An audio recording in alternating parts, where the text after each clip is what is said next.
پەیاما وا ji bo roja zimanê Kurdî çi ye û hûn rewşa zimanê Kurdî li ser axa Rojavayê Kurdistanê çawa dibînin, çawa dinirxînin mamoste îro ro. Berî her tiştî ez vê roja pîroz û ji bo herkeftineke pîroz li hemî welatxizan, welatparêzan, zimanxizan û dil êşî çand û zimanê Kurdî dikin.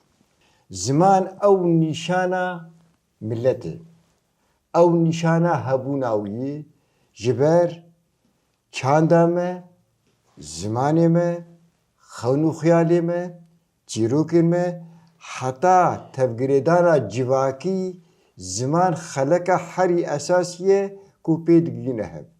Ziman tiştekî xwezayî ye, wextê însan çêbûyî ew ziman pêrî çêbûyî.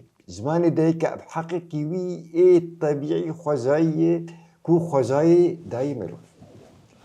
Lewra em dibînin bi sedê sala zimanê me nava van dewletên desthilatdar de qedexe bû, asmîlasyon kirîbû û netihîştin em berxwe bigrin.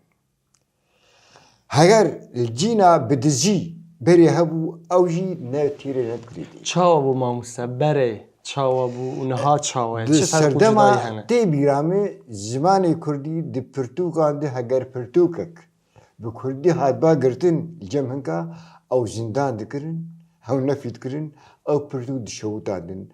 Heger kovarek digiyame ez ê serdemê wan kovarêke binim.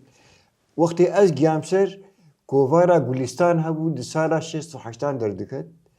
Gelawêj hebû, xunav hebû, stêr hebû, pirs hebû. Evana qedexe bûn, asmîlasyonkerî bûn lê tev li wilo jî digihame û me tê dinivîsand. Lê bi navên dizî ne eşkere.